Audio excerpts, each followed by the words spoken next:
keempat ingin mempresentasikan hasil makalah kami dengan judul Sumber Ajaran Islam Sunnah. Sebelumnya, izin kami memperkenalkan diri masing-masing. Perkenalkan, nama saya Nabila Septiani. Perkenalkan, nama saya Adara Rizal Arfansyah. Perkenalkan, nama saya Kirania Zahwa Gunanda. Perkenalkan, nama saya Kapitra Febianti. Perkenalkan, nama saya Naysila Musakina. Assalamualaikum warahmatullahi wabarakatuh. Segala puji dan syukur kami panjatkan kehadirat Allah Subhanahu wa Ta'ala atas rahmat, taufik, dan juga hidayahnya sehingga kami dapat menyampaikan presentasi dengan judul Sumber Ajaran Islam Sunnah. Salawat serta salam semoga senantiasa tercurahkan kepada Nabi Muhammad SAW, suri teladan bagi seluruh umat manusia.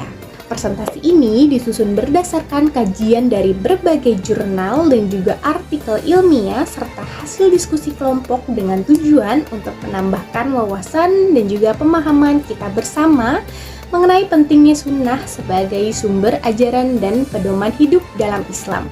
Kami menyadari bahwa penyajian ini masih memiliki keterbatasan, oleh karena itu kami mengharapkan kritik dan juga saran yang membangun. Pada kesempatan ini, kami juga mengucapkan terima kasih kepada dosen pengampu Ibu Hajah Nina Khairina, LCMA, atas bimbingan dan juga arahan yang telah diberikan. Semoga presentasi ini bermanfaat dan bernilai ibadah di sisi Allah Subhanahu wa Ta'ala. Wassalamualaikum warahmatullahi wabarakatuh. Berikut adalah latar belakang. Menurut Miss Indrayani 2023, Islam sebagai agama yang sempurna memiliki dua sumber utama ajaran, yaitu Al-Quran dan Sunnah Rasulullah SAW. Keduanya merupakan pedoman hidup yang tidak dapat dipisahkan satu sama lain. Al-Quran berfungsi sebagai petunjuk pokok kehidupan manusia, sedangkan Sunnah berperan sebagai penjelas, penguat, dan pelengkap terhadap isi Al-Quran. Oleh karena itu, memahami hakikat Sunnah secara menyeluruh menjadi hal yang fundamental dalam mendalami ajaran Islam. Menurut Solihah 2023, dalam praktik intelektual dan hukum Islam, muncul beberapa isu penting yang menjadikan kajian tentang sunnah relevan untuk dibahas. Pertama, perbedaan definisi antar disiplin-disiplin ilmu Islam. Ulama fikih biasanya memaknakan sunnah dalam kategorisasi hukum taklifi atau misunnah muakhadah, ghair muakhadah. Sementara ahli hadis atau muhadis menegaskan sunnah sebagai segala sesuatu yang disandarkan pada Nabi qaul, fi'l, dan takrir. Sebagai materi kajian ilmu hadis, perbedaan perspektif ini mempengaruhi cara menentukan mana yang bersifat normatif atau hukum dan mana yang bersifat teladan personal.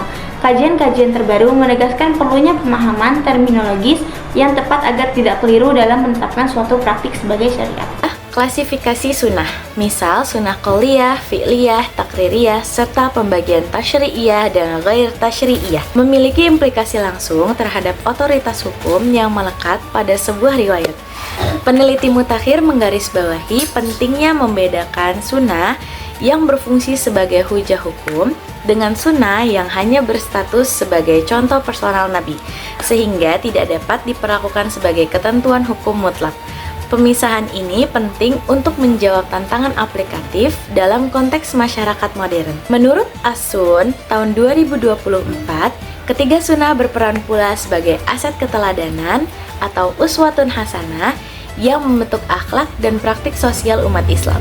Dengan merujuk penelitian dan artikel ilmiah terkini, penghidupan sunnah tidak hanya soal ritual ibadah, tetapi juga etika muamalah, kepemimpinan, dan tata nilai sosial yang relevan untuk menyelesaikan persoalan kontemporer. Oleh karena itu, kajian sistematis mengenai pengertian, klasifikasi, keteladanan, dan otoritas sunnah menjadi dasar penting bagi penulisan makalah ini agar mampu memberikan pemahaman yang komprehensif dan aplikatif. Rumusan masalah yang pertama, apa pengertian sunnah secara umum? Yang kedua, apa pengertian sunnah menurut ahli hadis dan ahli fikih? Yang ketiga, bagaimana klasifikasi sunnah? Yang keempat, apa saja contoh dari masing-masing jenis sunnah? Yang kelima, mengapa sunnah dianggap aset penting sebagai keteladanan terhadap Rasulullah SAW? Dan yang terakhir, keenam, apa itu otoritas sunnah sebagai sumber hukum? Tujuannya, satu, untuk menjelaskan pengertian sunnah secara umum, sunnah menurut ahli fikih, dan sunnah menurut para ahli hadis, sehingga dapat dipahami perbedaannya. Dua, untuk mengetahui dan memahami klasifikasi sunnah baik dari sisi bentuk maupun fungsinya dalam kehidupan beragama. 3. Untuk memberikan contoh nyata dari masing-masing jenis sunnah, sunnah qauliyah, fi'liyah, dan sunnah takriyah. 4. Untuk menjelaskan alasan mengapa sunnah dianggap sebagai aset keteladanan terhadap Rasulullah SAW. 5. Memahami otoritas sunnah sebagai sumber hukum. Manfaat dari pembelajaran ini adalah diharapkan kita bisa lebih memahami definisi sunnah secara umum maupun menurut ahli fikih dan ahli hadis, mengetahui klasifikasi sunnah dan fungsi-fungsinya.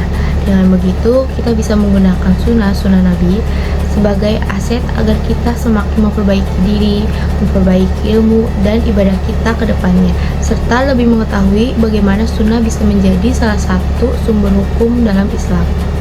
Selanjutnya kita masuk ke pengertian sunnah secara umum. Apa sih itu sunnah? Secara bahasa, kata sunnah itu berarti jalan, kebiasaan atau cara hidup. Dalam konteks Islam, istilah ini merujuk pada segala sesuatu yang berasal dari Nabi Muhammad, baik berupa perkataan, perbuatan, ketetapan, maupun sifat beliau yang dijadikan sebagai pedoman hidup bagi umat Islam. Sunnah juga dipahami sebagai contoh perilaku Nabi yang menjadi dasar pembentukan hukum Islam setelah Al-Quran. Menurut Rafiul Wahyudi 2022 dalam jurnal Al-Daulah UIN Alauddin Makassar, sunnah ini merupakan sumber hukum Islam kedua setelah Al-Quran dan juga berfungsi menjelaskan serta merinci ayat-ayat Al-Quran yang bersifat umum. Ia menyebutkan juga bahwa sunnah memiliki dimensi teologis, historis, dan juga normatif yang tidak bisa dipisahkan dari kehidupan umat Islam. Dengan demikian, sunnah menjadi panduan moral, sosial, dan juga spiritual bagi seluruh umat Islam dalam menjalankan syariat. Pengertian sunnah menurut ahli fikih. Menurut para ahli fikih atau fuqaha, sunnah adalah segala perbuatan yang dianjurkan atau mandub atau mustahab, yaitu jika dikerjakan mendapat pahala dan jika ditinggalkan tidak berdosa. Dalam konteks ini, sunnah bukan sekedar riwayat Nabi, tetapi kategori hukum taklifi yang menunjukkan tingkat kewajiban suatu amal. Alfiansyah 2021. Dalam jurnal Syariah dan Hukum Islam, sunnah menjelaskan bahwa ahli fikih menempatkan sunnah sebagai salah satu jenis hukum syara', misalnya sholat duha, puasa Senin Kamis, dan sedekah adalah perbuatan sunnah yang termasuk perbuatan yang diajarkan oleh Nabi. Sunnah dalam fikih bersifat normatif, menekan aspek anjuran hukum, bukan sekedar riwayat kehidupan Nabi. Dengan demikian, dalam perspektif fikih, istilah sunnah lebih sempit dibandingkan pengertian sunnah menurut ahli hadis, karena fokusnya pada nilai hukum atau pahala atau dosa, bukan seluruh aspek kehidupan Nabi. Bagi para ahli hadis atau muhadis, sunnah memiliki pengertian yang lebih luas dibandingkan menurut ahli fikih. Sunnah mencakup segala sesuatu yang bersumber dari Nabi Muhammad SAW, baik dalam bentuk ucapan, qauliyah, perbuatan fi'liyah, dan juga ketetapan atau persetujuan takririyah, bahkan termasuk sifat fisik dan akhlak beliau.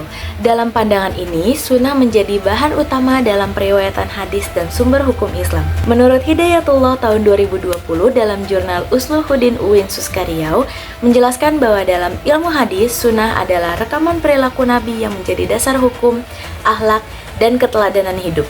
Ulama hadis menganggap sunnah sebagai manifestasi nyata dari Al-Quran, karena Nabi adalah Al-Quran yang hidup atau Al-Quran Al-Mamshi. Oleh sebab itu, setiap ucapan dan tindakan beliau merupakan interpretasi langsung dari wahyu.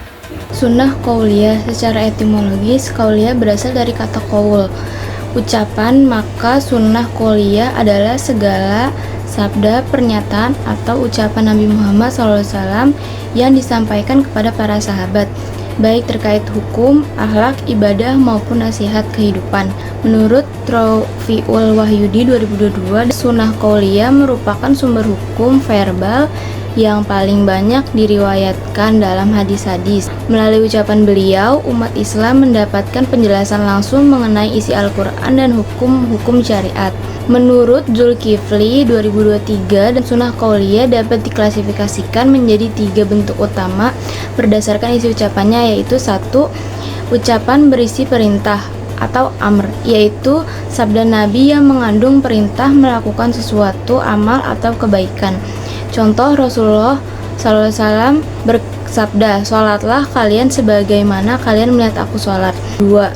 Ucapan yang berisi larangan atau nahi, yaitu sabda Nabi yang melarang perbuatan maksiat atau hal yang dapat merusak akhlak dan ibadah.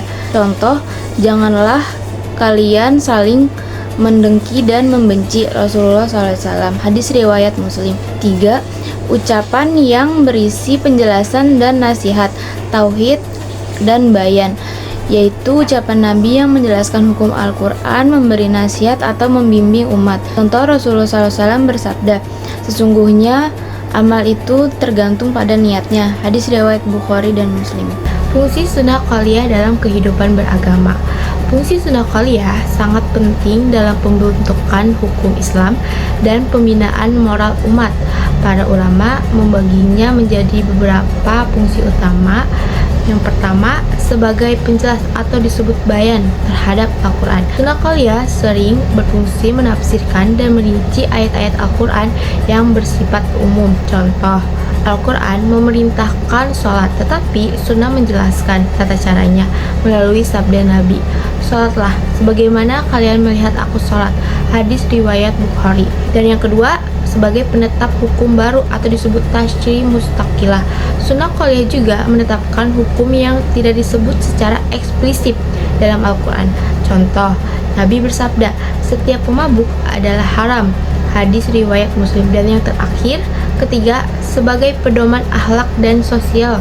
Sunnah qauliyah juga mengandung ajaran moral, etika, dan nilai kemanusiaan. Contoh, Rasulullah bersabda, "Sebaik-baik manusia adalah yang paling bermanfaat bagi manusia lainnya." Hadis riwayat Ahmad. Sunnah fi'liyah. Secara etimologis, kata fi'liyah berasal dari kata Arab yaitu fi'il yang berarti perbuatan atau tindakan. Maka sunnah fi'liyah adalah segala bentuk perbuatan atau tindakan yang dilakukan oleh Nabi Muhammad yang kemudian dijadikan pedoman atau teladan bagi umat manusia, khususnya bagi umat Islam. Menurut Rofiul Wahyudi tahun 2022 dalam jurnal Al-Daulah UIN Alauddin Makassar, sunnah fi'liyah merupakan manifestasi praktis dari ajaran Islam yang bersumber dari Nabi Muhammad. Perbuatan beliau menjadi contoh konkret atau uswatun hasanah dalam menjalankan syariat, baik dalam ibadah, muamalah, maupun akhlak kita sehari-hari. Menurut Zulkifli tahun 2023 dalam jurnal Islah, bentuk sunnah fi'liyah dapat dibedakan berdasarkan tujuan dan konteks perbuatan Nabi, yaitu A. Perbuatan Nabi dalam rangka ibadah atau fi'liyah ibadah, yaitu tindakan Nabi yang berkaitan langsung dengan ibadah maddah atau murni kepada Allah. Contohnya, Nabi melakukan sholat berjamaah, berpuasa Ramadan, dan menunaikan ibadah haji. B. Perbuatan Nabi dalam urusan dunia atau fi'liyah adiyah, yaitu tindakan Nabi yang tidak terkait langsung dengan hukum syariat, melainkan kebiasaan pribadi atau sosial. Contohnya, Nabi makan dengan tangan kanan, tidur miring ke kanan, dan memakai imamah atau sorban. C.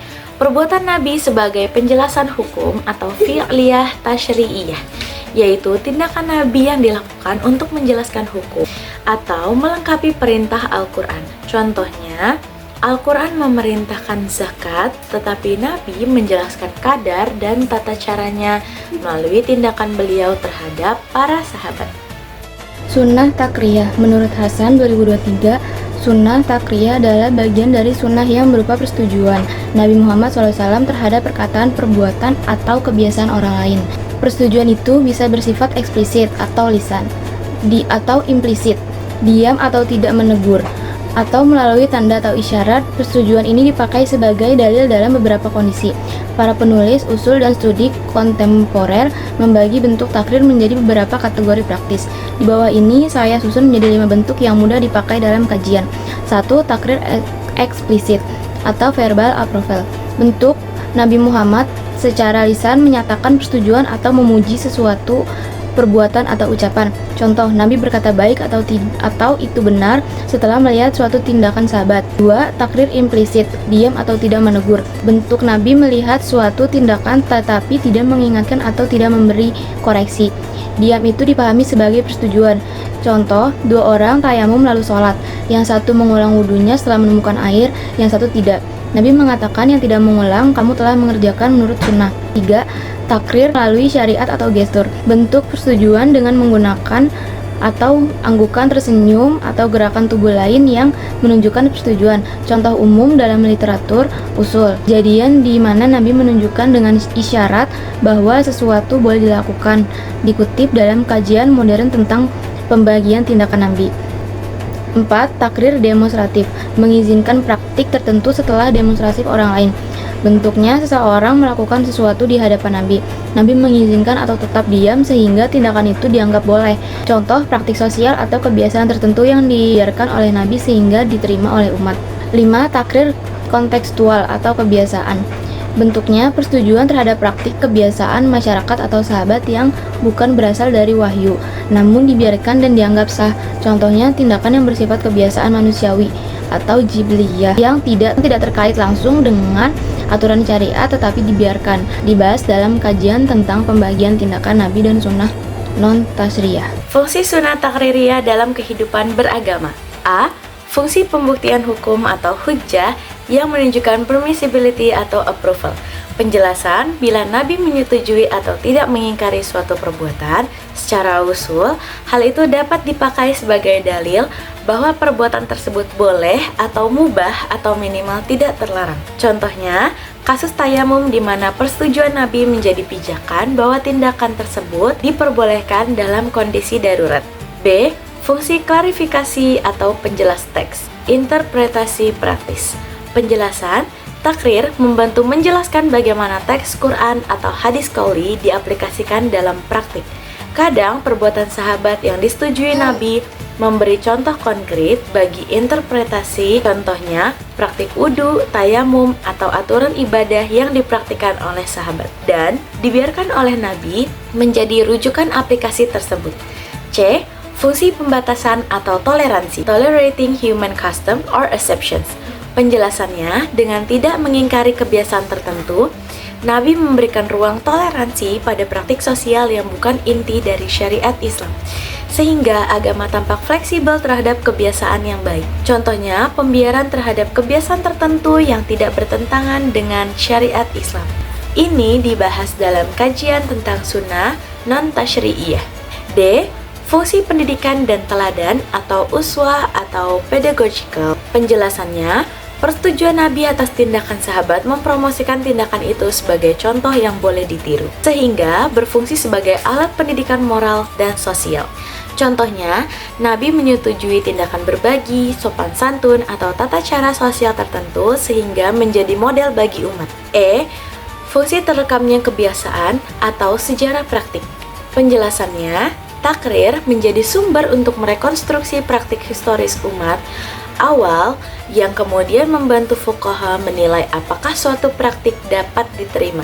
Contoh, catatan takrir membantu peneliti fikih mengetahui variasi praktik di kalangan sahabat yang disetujui Nabi.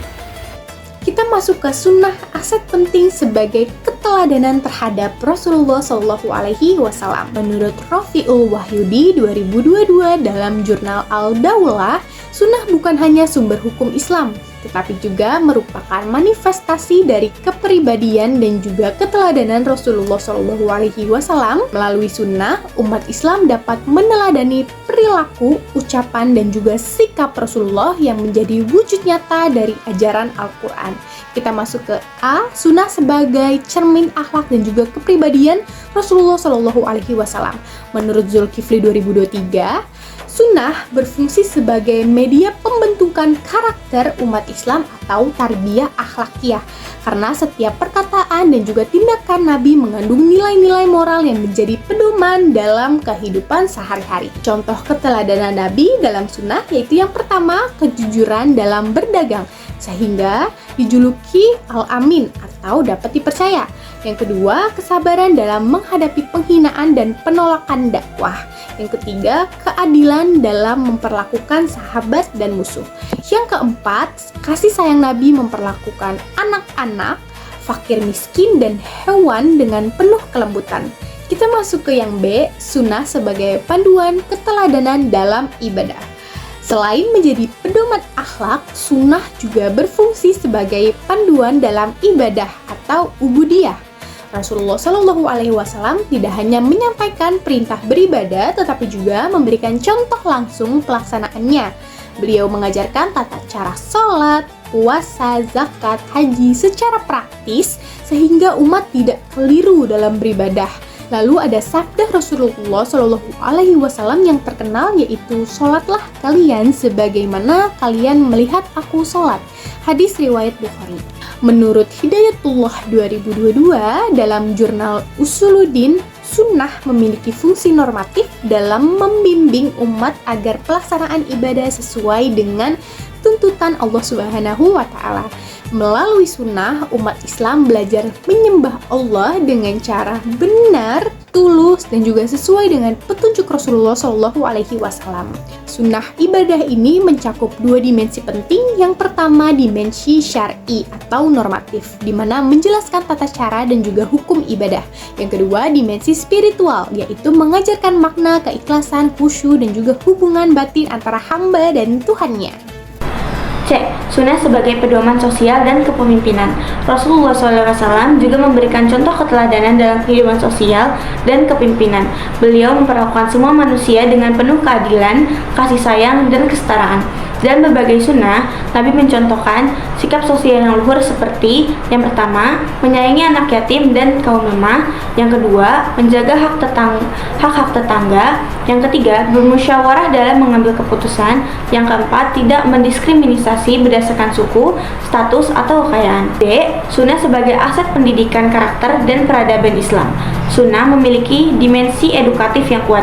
Setiap tindakan dan ucapan Rasulullah SAW mengandung nilai-nilai pendidikan moral dan spiritual. Menurut Khalilur Rahman 2021, sunnah menjadi sumber utama pembentukan karakter atau karakter building dalam pendidikan Islam. Melalui sunnah, umat Islam diajarkan nilai-nilai seperti yang pertama, disiplin dan bertanggung jawab dalam menjalankan amanah. Yang kedua, ketekunan dan kerja keras dalam menegakkan kebenaran. Yang ketiga, empati dan kepedulian sosial terhadap sesama. Otoritas sunnah sebagai sumber hukum Islam. Sunnah memiliki posisi yang sangat penting dalam sistem hukum Islam karena menjadi sumber hukum kedua setelah Al-Quran. Otoritas sunnah berarti bahwa setiap ucapan, perbuatan, dan ketetapan atau disebut takrir Nabi Muhammad diakui memiliki kekuatan hukum yang memikat umat Islam. Melalui sunnah, berbagai ketentuan Al-Quran dijelaskan, diperinci, dan diterapkan secara praktis dalam kehidupan sehari-hari. Dalam surat An-Nisa ayat 59 dan surat Al-Hajj ayat 7, hal ini menunjukkan bahwa otoritas hukum Nabi tidak hanya bersifat spiritual, tetapi juga legal. Sunnah berfungsi sebagai penjelas atau disebut bayan tafsir terhadap ayat-ayat Al-Quran yang global, sebagai penetap hukum baru atau disebut bayan tashri yang tidak disebutkan secara eksplisit dalam Al-Quran, serta sebagai penguat atau disebut bayan takkid bagi hukum yang sudah ada. Para ahli usul fikih klasik seperti Imam Asy-Syafi'i menegaskan dalam Al-Risalah bahwa tidak ada hukum Islam yang sempurna tanpa sunnah karena ia menjadi pedoman praktis bagi penerapan syariat. Pandangan ini diperkuat oleh ulama kontemporer seperti Yusuf Al-Qaradawi yang menjelaskan bahwa tanpa sunnah banyak aspek ibadah dan muamalah tidak dapat dilaksanakan dengan benar. Dan menurut Yeni Fatma Sabdi DKK 2025, sunnah berperan penting dalam menjaga kesinambungan hukum Islam di era modern karena menjadi pedoman metodologis dalam menafsirkan dan juga menerapkan hukum-hukum yang muncul akibat perubahan sosial. Sementara itu, menurut Alam Syah 2022 menegaskan bahwa otoritas sunnah tetap kuat sepanjang hadis yang digunakan memenuhi kriteria autentitas atau memiliki konteks universal dan tidak bertentangan dengan prinsip maqasid al-syariah atau tujuan hukum Islam. Jadi, otoritas sunnah tidak hanya bersifat aturan agama dan keyakinan saja, tetapi juga bersifat logis dan bisa diterapkan dalam kehidupan nyata. Sunnah membantu menjaga keseimbangan antara ajaran Al-Quran dan kebutuhan hidup manusia, sehingga hukum Islam tetap bisa dijalankan dan tetap relevan di setiap zaman. Kesimpulannya, bahwa sunnah memiliki kedudukan yang sangat penting dalam ajaran Islam sebagai sumber hukum kedua setelah Al-Quran. Sunnah tidak hanya berfungsi sebagai penjelas-penjelas dan perinci ayat-ayat Al-Quran, yang bersifat umum, tetapi juga sebagai penetap hukum serta penguat ketentuan syariat yang telah ada. Dengan demikian, pemahaman terhadap sunnah menjadi hal yang fundamental dalam menjalankan ajaran Islam secara utuh dan benar. Secara terminologis, sunnah memiliki perbedaan pengertian menurut para ahli fikih dan ahli hadis. Dalam perspektif fikih, sunnah dipahami sebagai salah satu kategori hukum taklifi yang menunjukkan perbuatan yang dianjurkan dan bernilai pahala apabila dikerjakan. Sementara itu, menurut ahli hadis, sunnah mencakup seluruh perkataan, perbuatan, ketetapan, serta sifat Rasulullah SAW yang menjadi dasar periwayatan hadis dan pedoman kehidupan umat Islam. Perbedaan sudut pandang ini menunjukkan keluasaan makna sunnah sekaligus memperkaya khasanah keilmuan Islam. Sunnah juga dapat diklasifikasikan ke dalam 3 bentuk utama, yaitu sunnah qauliyah, fi'liyah, dan takririyah. Ketiga bentuk sunnah tersebut memiliki fungsi masing-masing dalam menjelaskan ajaran Al-Quran, memberikan contoh praktis pelaksanaan syariat, serta menetapkan kebolehan suatu perbuatan melalui persetujuan Nabi Muhammad SAW. Klasifikasi ini membantu umat Islam dalam memahami mana sunnah yang bersifat normatif, hukum, dan mana yang bersifat keteladanan personal. Selain sebagai sumber hukum, sunnah merupakan aset keteladanan atau uswah hasanah yang sangat berharga dalam pembentukan akhlak, ibadah, kehidupan sosial, dan pendidikan karakter umat Islam. Melalui sunnah, umat Islam dapat meneladani kepribadian Rasulullah SAW yang mencerminkan nilai-nilai moral, keadilan, kasih sayang, dan kepemimpinan yang leluhur. Oleh karena itu, pengalaman sunnah secara benar dan proporsional menjadi kunci dalam menjaga relevansi ajaran Islam di setiap zaman dan kondisi masyarakat.